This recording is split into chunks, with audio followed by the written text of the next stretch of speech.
Good evening. I'm Paul Fredette, and with me here is my wife, Karen.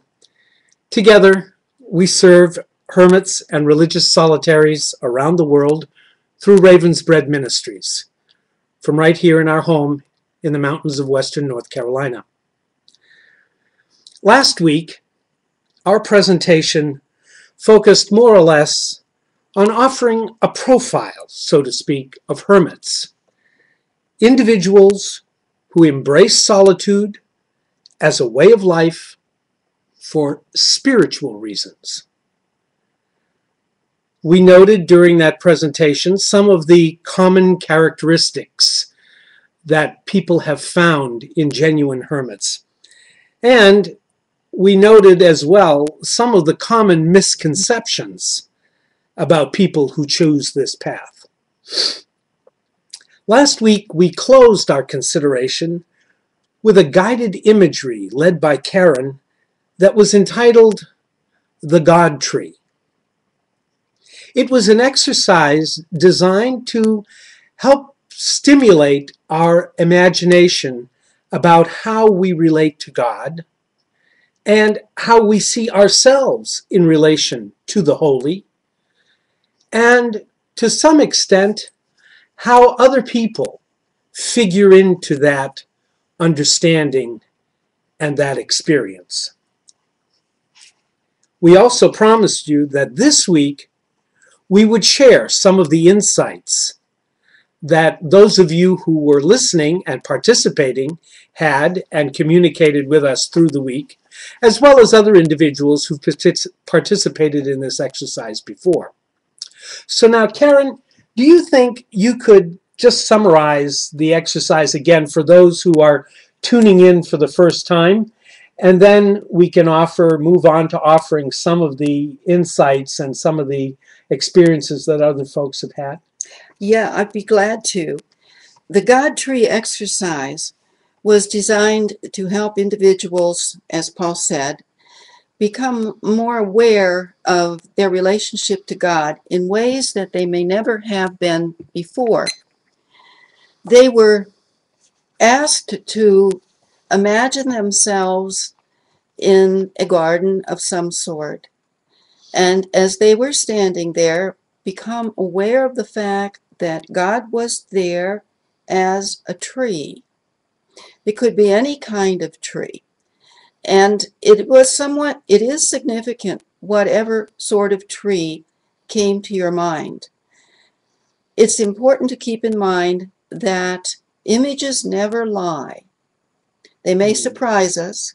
We may try to change them, but the first things that pop into our mind when we're asked to imagine something are truthful, and we can trust them. The same is true of our feelings. What feelings come up are true things. We can trust them. We may not like them, but it is very helpful to acknowledge them for what they are. As we asked our listeners last time to imagine themselves in a God tree, they were asked then to realize that they themselves were also a tree. And what kind of tree was that? What relationship did that tree have to their God tree? And we walked through it slowly, asking questions like, was there anything happening around your God tree or around your tree? And what did these things mean or say to you? We got a number of responses from people who have done this exercise, and I'd like to share them with you now. One woman emailed us, and she said that she had gone to a nature sanctuary in her mind and found a glorious sycamore tree that she truly loved. It was so large that most of the other trees were growing around it at something of a distance because of the shade it spread. We had suggested that your imagery take place on a warm summer day, but she said that her God tree had no leaves. She knew it wasn't dead, but it was dormant at this point. She herself was a soft maple, and she explained to me that a soft maple is a rather fragile tree. The branches break off rather easily. It can be damaged in a storm, but it's a survivor. But her tree also was dormant. It had no leaves. And so when you sit and think about what this might mean, could it be that for this woman, something is waiting to happen, something in her relationship to God, and something in herself? It's a very hopeful meditation, it seems to me. Now, there was a man who had went through this exercise, and he saw God as a glorious redwood tree, one of the great big ones. He himself was also a redwood tree growing nearby, but much smaller. He felt like the great redwood was catching all the sunlight, and its roots seemed to be absorbing all the nutrients, all the moisture from the soil. And he was feeling a little uneasy about that. And in the course of the imagery, some people came into the scene carrying axes and chainsaws, and he knew they were going to chop down a tree, and he knew in his heart which tree it would be, and he felt that that was going to be most unfair. Oh, he felt they were going to cut down his tree. Yes, the smaller tree.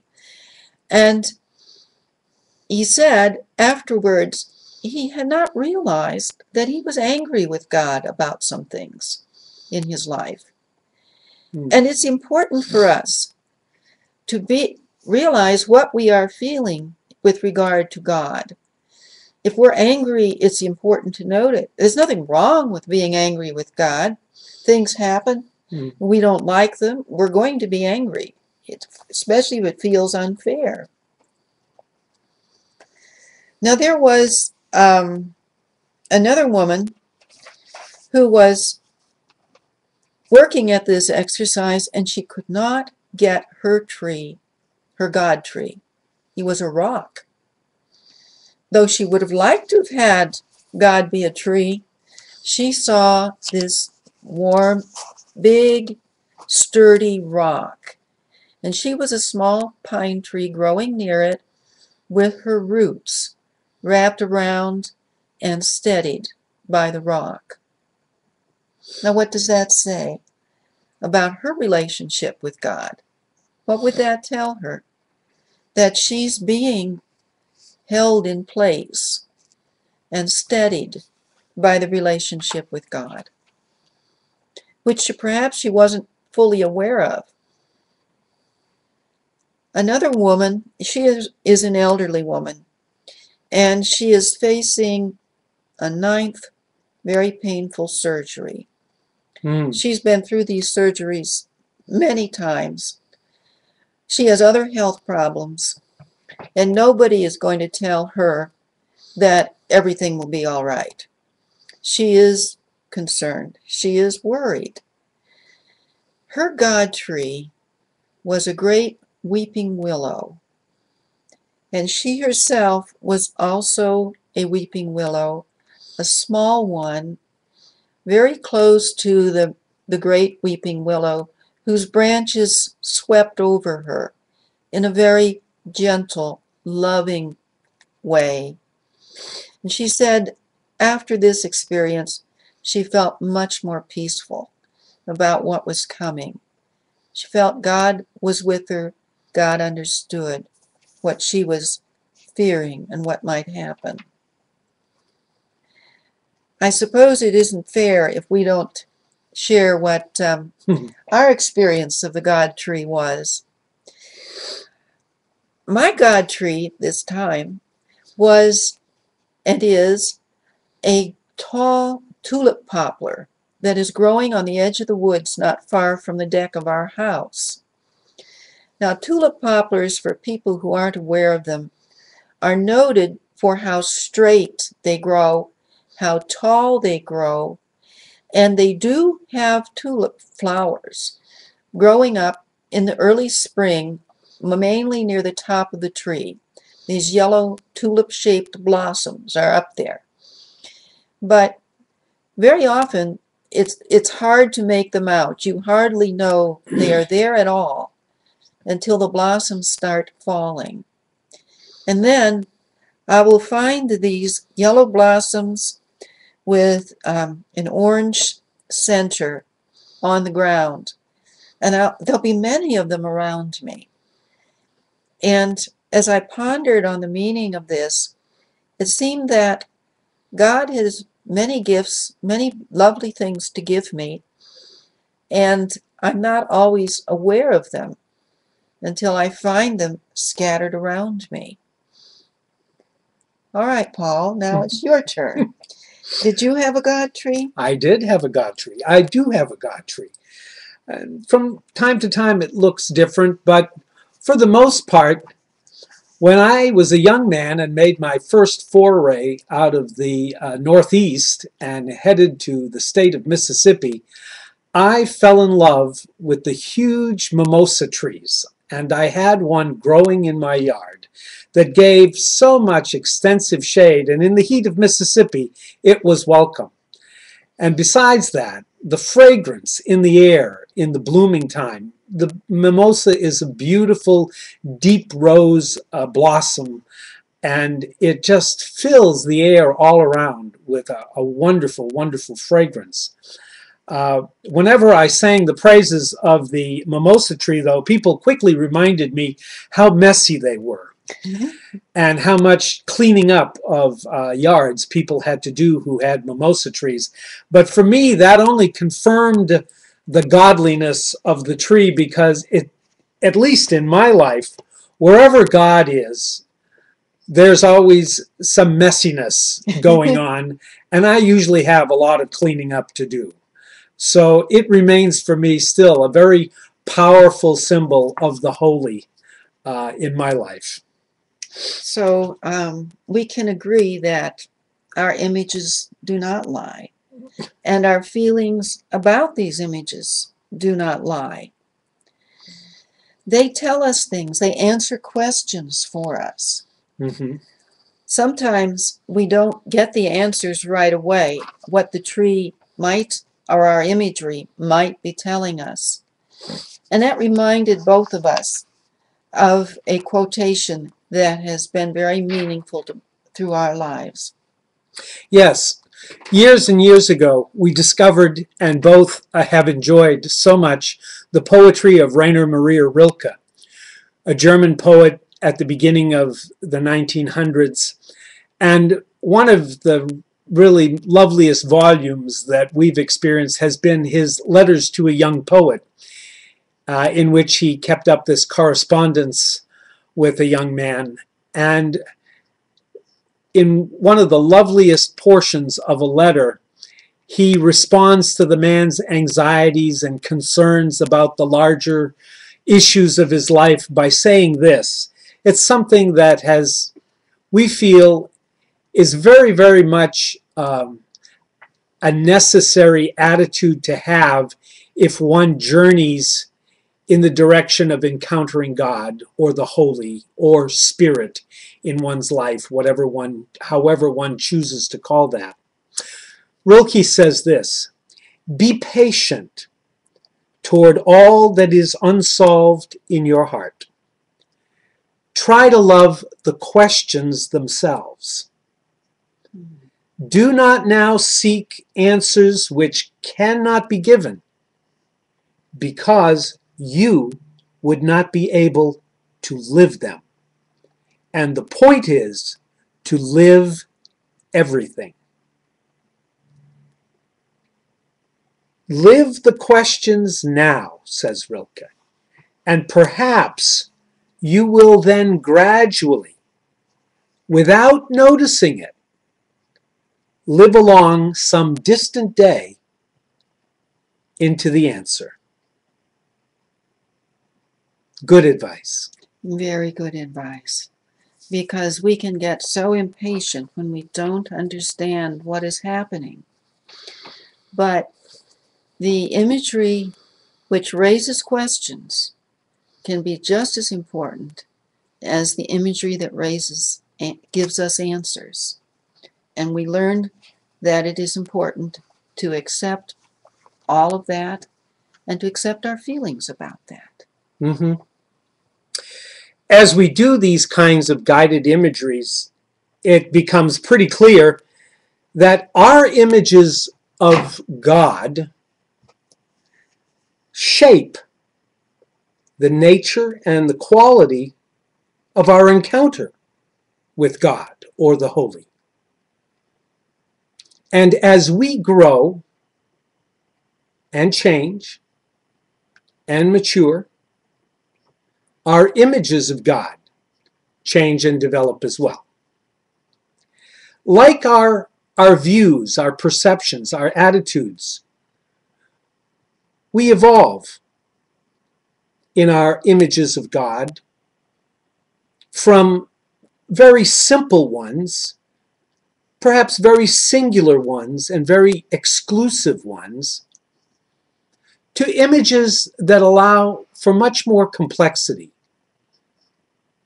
Images that have a multiplicity, and images, above all, that make connections in a way that there's so much more inclusivity in our understanding, in our appreciation, in our awe of the mystery of the holy in our lives.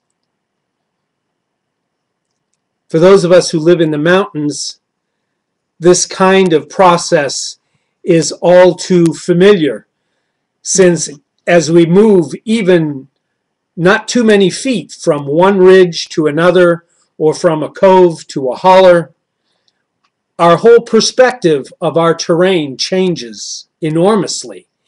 And what looked like it had one shape and one dimension before suddenly gets completely changed. And yet, it's the same ridge. It's the same cove. But it looks entirely different, and we come to an entirely new understanding of its place and our place in it.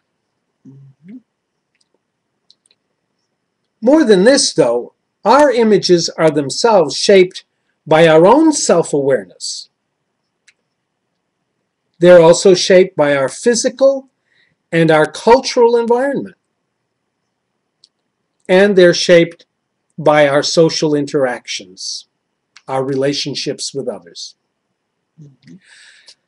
I know, and Karen knows, is very familiar too, that after working for nearly 2 decades in the field of community mental health, our health and our stability depends so much on a lot of the social systems that we are immersed in, a lot of the patterns of our life, our nutrition, our activity.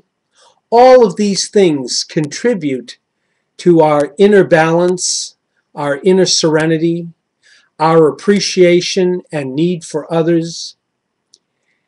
So often, fears and isolation and depressions and multiplicity of emotions can result from so many different factors. And these factors as well influence our image of the holy, our experience of the holy in our lives.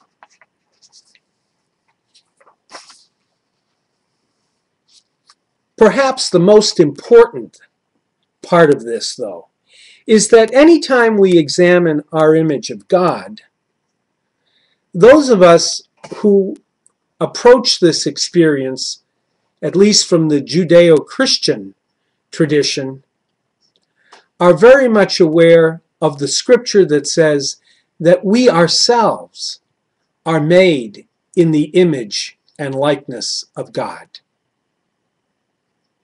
It's in Genesis.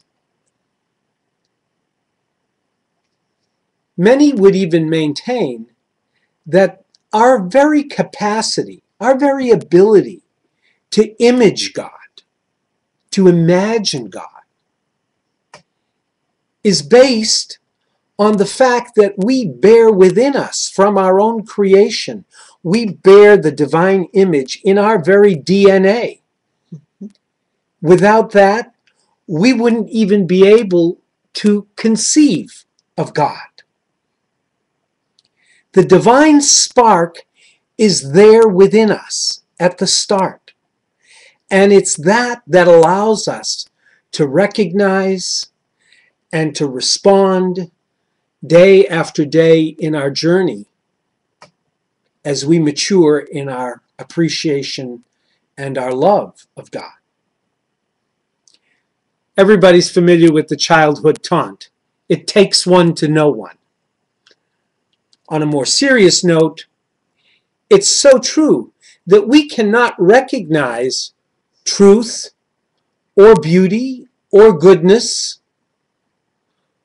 or duplicity or evil or fear outside ourselves unless we first experienced it within ourselves. We would have no way of identifying it. It comes from within first. That's where the journey begins. It's where the journey begins for all hermits, within. Several years ago, a small volume was published that was entitled From Image to Likeness, a Jungian path in the gospel journey.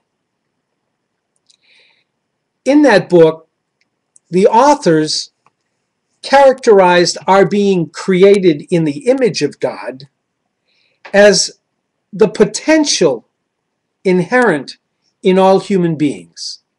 The divine image is the potential that's inherent in us, much like an acorn or a walnut or a hazelnut or a sunflower seed carry within it all that is necessary for it to come to fruition as the great oak or the beautiful sunflower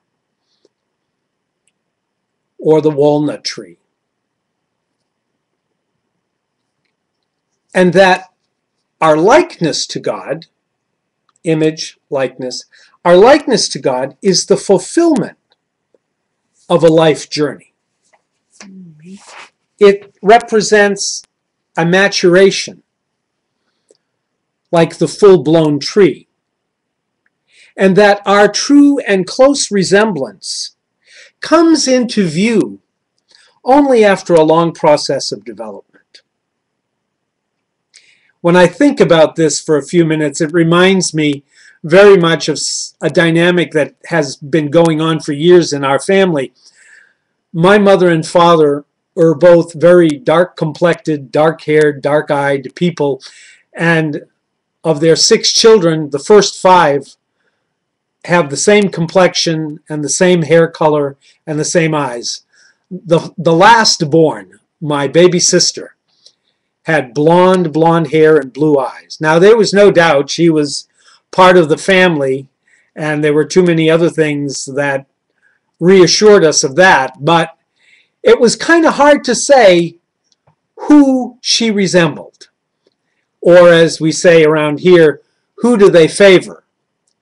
And it really isn't until Celeste has come into midlife that the rest of us can see all too clearly.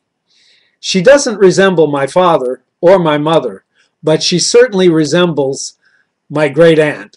As they say here, a dead ringer for Aunt Ida. Celeste doesn't like to be reminded of that. But nevertheless, it was something that was hardly apparent when she was an infant, but is all too apparent now, and speaks somewhat to that same dynamic of image and likeness, the dynamic that is at the core of the life journey of all human beings. And for the hermit, this is especially true since it becomes the all-consuming focus and preoccupation of their life.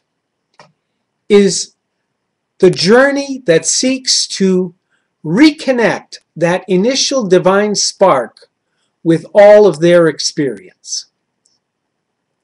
As we know, so much of our modern, high-tech, high-info age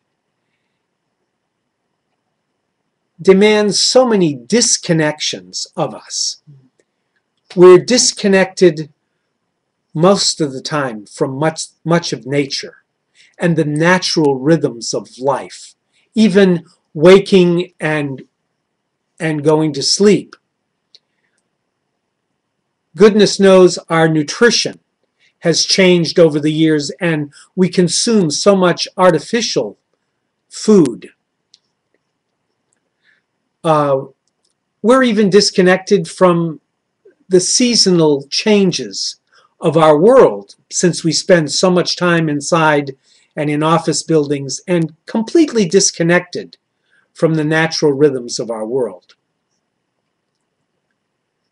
Part of the encounter with the holy is to once again make those connections, not only with nature, but the people that are around us, to reforge connections and to be able to recognize the divine spark that exists in all of us.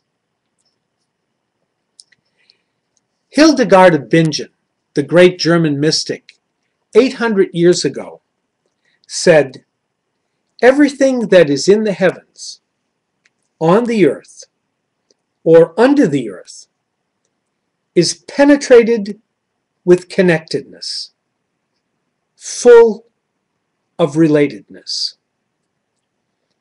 This is the experience that the hermit and the religious solitary devote their entire lives to. In the American Northwest, the great chief, Seattle, echoed those same sentiments just 150 years ago. He put it this way: "Humankind has not woven the web of life. We are but one thread within it. Whatever we do to the web, we do to ourselves. All things are bound together. All things connect." And that connection is founded in the fact that we are the image and likeness of God. We have one of our readers of Ravensbread writes to us frequently, and he has a wonderful saying, but you have to ponder it to get its fullness. He says, "God is living in us as us." Think of that. God is living in us as us. What we are, who we are, is an expression of God. And it's divine. And it is not wrong to say that we ourselves are holy, we ourselves are sacred, and everyone around us is living a holy life because they are expressions of the Holy One. As a hermit, I also experienced more clearly than ever before my connection with the world around me, the outer world, the seasons, sometimes far too frequently. When it rained and the water came through the roof, that was a bit more connection than I had bargained for. But I also became more and more aware that everything that had life was permeated by God. And as I understood a little more about the molecular theory, as I understood that everything is composed of molecules, molecules have within them protons and neutrons and electrons, And all of these things are moving continuously, and it is that movement which is the life, which actually holds it together in this glorious plan. So when I first took biology several years ago, I was told that a rock was an inanimate object. You wouldn't say that today now, because a rock too is composed of molecules with protons, neutrons, and all of this life in movement, in motion. In motion. And it's the actual motion that is holding it together, making it be what it is. So if I pick up a stone, there is God. There is the life holding everything together. I forgot to mention when I was talking about the people who did the God tree experience that one woman tried to make a God tree, and I did say about the rock. Mm-hmm. And I thought, how true. We also, there is a rock near our house, a huge, well, I would call it almost big enough to be a cabin practically.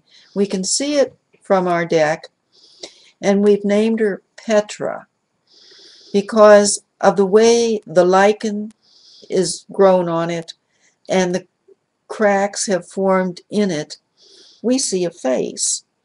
We see a round eye, and we see these lips that actually have a sort of Mona Lisa smile, which suggests a wisdom and understanding that far surpasses ours.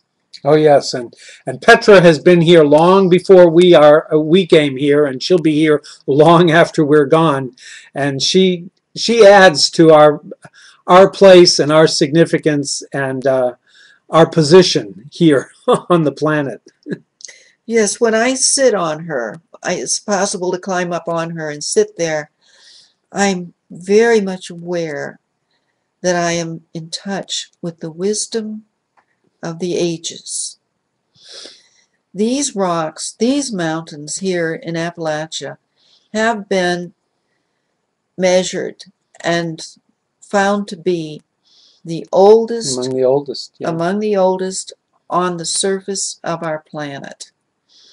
And it's rather thrilling to be in touch with something that ancient. Another thrilling experience I had when I was living as a hermit, as I was surrounded by woods, and I would frequently take walks through them. And one day I was kind of beating my way through an area where I hadn't gone before. And I sort of broke through some branches and tall shrubs to this small clearing. The sun was shining down in it, and there was a glow that came from it. And I realized I was looking at a flame azalea.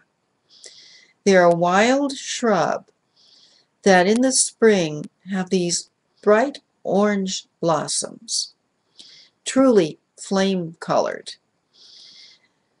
And as I stood there, I felt this sense of holy ground. I thought of Moses' experience before the burning bush, and I was moved, and I did take off my shoes, because where I was holy. And I thought, perhaps this is where the deer come to pray, where they bend their knee to the sacred that is around them and within them. Now, not all my experiences of vegetation that is full of life, of the God life, was entirely as moving and comforting as that one was. There was and is a lot of wild rose shrubs that are positively dangerous. They have back-curved thorns on them that are very big. And these thorns are formed on the long canes of the shrubs that Weapons. I swear they reach out for you. I've had the experience of walking by them, and I suppose there was a little wind or something, and the rose cane swept over my head and literally grabbed the knit boggin off the top of my head. And I had to go and fight for it to get it back. So I felt like I didn't care for having that many, and there were hundreds of these rose bushes growing so close to my house, and decided I was going to cut them down, get rid of them. And perhaps the easiest way would be to just put some sort of chemical around the roots. So I went into the little town, to a store that dealt with farm implements and chemicals, called Southern States, and I studied the various chemical arranged bottles and cans, looking for something that was guaranteed to kill these rose bushes. And I had a hard time finding anything at all. And when I did, I took it up to the man at the counter and I said, is this really guaranteed to kill the rose bushes? And he looked at that, and he looked at me, and he said, do you have a full body suit that will cover you from head to foot with a webbing over the face so that you will be protected from being touched by this chemical when it is mixed up? And I looked at the chemical and I thought, maybe I really don't want to deal with this. And there were a few other guys just sort of lounging around as they usually did there. And I started getting stories of various ways of getting rid of these hardy, very hardy rose bushes. I'll bet none of them all too successful. Well, the one man who said, I have one, I guarantee you will get rid of it. What you need to do is, first of all, get your chainsaw and your long clippers and cut off these bushes right down to the roots. I kind of shuddered at even getting that close to them, but yes, tell me more. And he says, once you've got them cut down to the roots, then you get on your tractor and you plow over them and you till them and you disc them until you have cut up the roots and you have cut up and stirred up the earth all around them. I said, yes. And then he said, the next thing you do is that you get rock salt and you pack it in through the earth and around these roots. And then you take your tractor and you spread it over and cover the salt so that it won't wash away and will sink down and kill those roots. I thought, oh my goodness, that's more work than I am ready to buy into. And I decided that the best thing was to make friends with these rose bushes, for certainly they fill the air with fragrance every spring, and they gave me beauty, which I did not have to plant or tend. There was life there, God's life. We not only kind of reminds us that some of the things we see as enemies in our lives and things that present us with adversity really can, if we take another perspective, they can, we see that perhaps it's not worth having them as enemies. We'd better make friends with them. We see God not only in the small things, but we're also becoming more aware of the size of our universe, and that it is growing larger and larger. Would you tell about something that just impressed the both of us in that Well, regard? probably a couple of years ago now. I'm not quite certain when, but for any of you who are viewing who are recipients of National Geographic magazine, know that occasionally they enclose these maps. And once we came across this map that we found truly amazing. It was a map that tried to illustrate the known portion of the universe with all of the charted galaxies and the nebula and many of the stellar configurations and everything. And in one small corner of this huge fold-out map, there was the Milky Way galaxy. And in one corner of that galaxy, there was a small, small white arrow that was imprinted there. And right underneath the white arrow, it said, "You are here." To view that and to realize how immense, how vast, and where our place is in all of that. Our earth was not even visible. It would not have even amounted to a grain of dust. And yet, it is all creation, and it's all imbued with divinity. It's all imbued with holiness. It was an amazing moment for us, and we've kept that map just as a sort of a reminder. And speaking of amazing, in the time that we have left this evening, we would like to spend in, again, a little bit more meditative prayer for many Christians throughout the world. This week is Easter week. And the Easter story began with 3 women in the early pre-dawn hours traveling in the darkness, bearing spices and ointment. They were on their way to a tomb, and they discussed amongst each other the business that they had in that tomb, which was located in a garden. And when they got to that garden, they had the most amazing experience, one unlike they had ever had in their lives before, and which left them forever changed. An experience that at the same time terrified them and filled them with a joy that was boundless. That was their experience. Let's stay with that image of the garden as Karen leads us in another guided imagery this evening as we come to prayer. We will start our prayer by lighting our candle to remind us in another way of the presence of the Holy.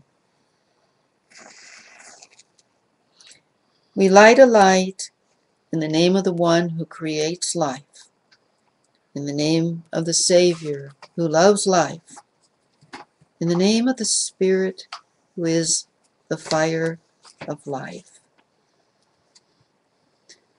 I ask you now to relax, to sit back, to loosen any tight clothing, kick off your shoes if you can, and just slow your breathing down. Feel your body loosen. And let's make it allow our minds to picture a garden. It can be a small garden, like a little cottage garden full of flowers. It could be a very verdant vegetable garden. Or it might be one of those large areas which is a park, and there are patches of flowers and shrubbery and trees, all laid out so beautifully and lovingly cared for. You might be coming into a very wild garden, which is beautiful in its own way. It is early morning, dewy and fresh, fragrant, melodious bird song is here. And we come to the entrance of our garden. How do you enter your garden? Is it a pathway that just gently leads you in? Or perhaps there is a gate. Is that gate open or is it shut? Is it locked? What do you do to enter your garden?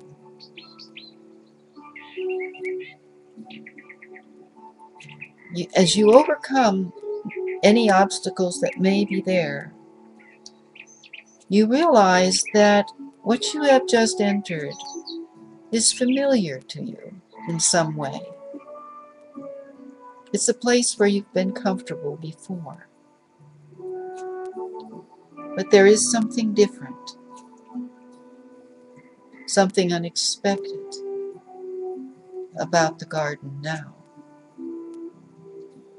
What might that be?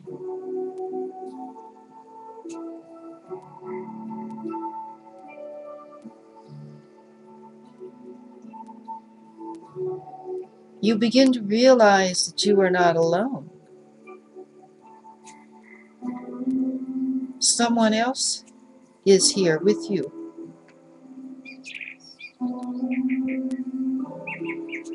Are they a stranger, or is it someone who is familiar to you?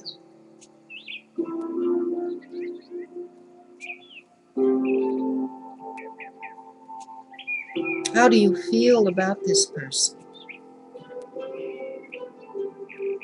being here with you in the garden?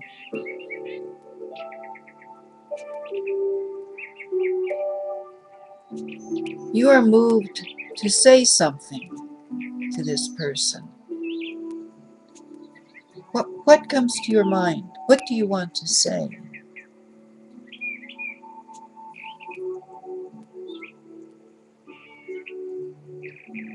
This person responds. What does he or she say to you?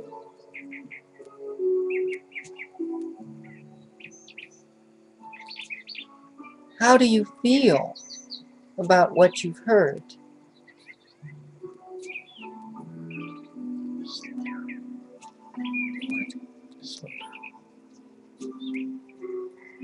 It is important to be aware of our feelings. They tell us things. So take note. You may want to later on write down what you experienced and what the images were that came to you. Or you may just want to repeat them in your mind. Or possibly if there is someone who is dear to you and you trust, you would share this experience with them.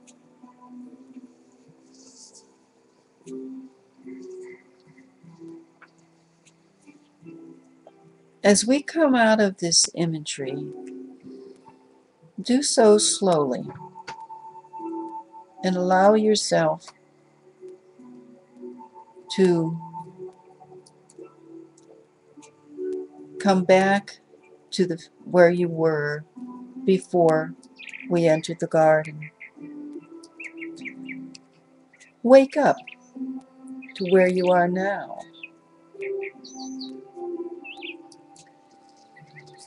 There is, if you wish, you can share this experience with us,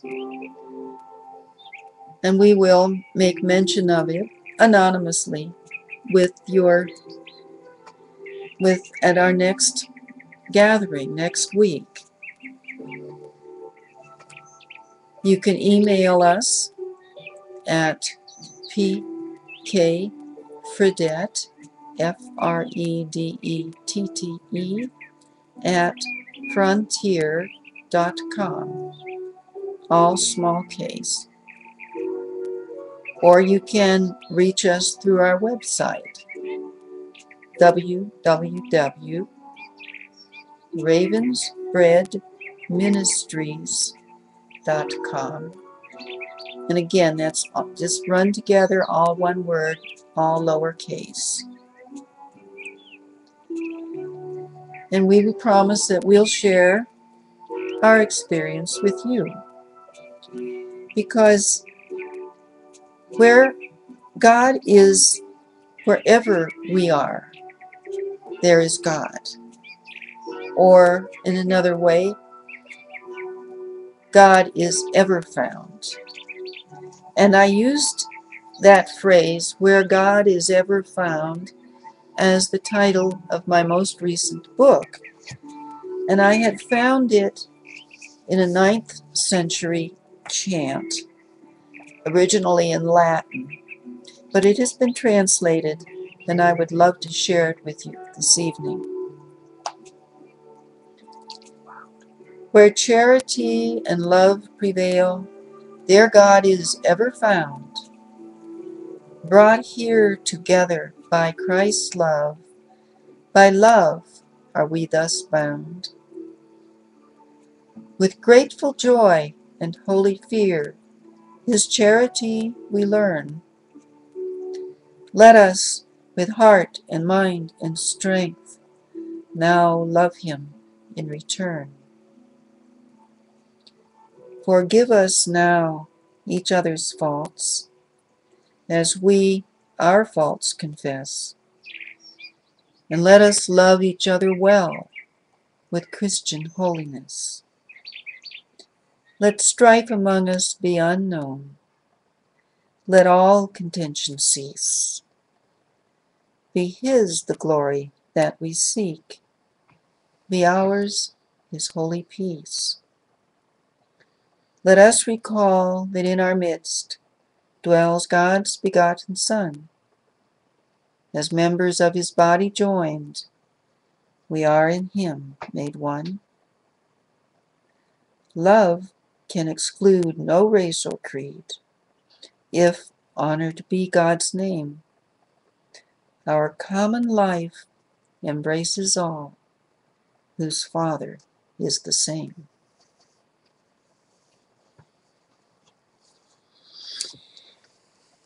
In silence now, or in whatever way your heart moves,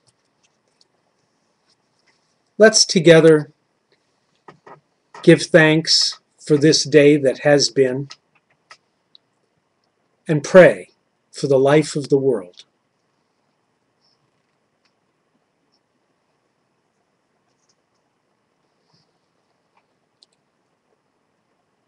That life is conceived out of passion, and that your passion for life has been sown within every human being. Thanks be to you, O God. Thanks be to you, O God. For the desires in women and men for children, and the lifelong yearnings of mothers and fathers for the well-being of their sons and daughters, thanks be to you, O God. Thanks be to you, O God. For the hopes of friends for one another, and the cries of whole societies and nations for justice and freedom for their people, thanks be to you, O God. Thanks be to you, O God. Rekindle in us your passion for life, O God. Rekindle in us your passion for life.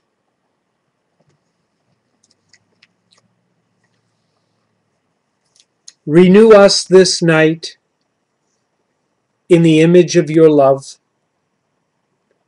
Renew us in the likeness of your mercy, O God. May any refusal to forgive that lingers with us from the day, any bitterness of soul that hardens our hearts, be softened by the graces of the night. Renew us in the image of your love, O God. Renew us in the likeness of your mercy.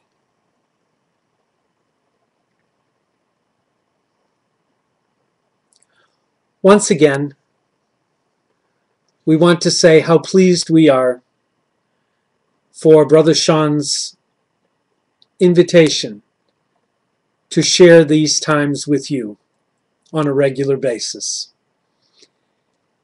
And we're also very grateful to David Holmes for his generous assistance in helping us to put these presentations together and convey them to you.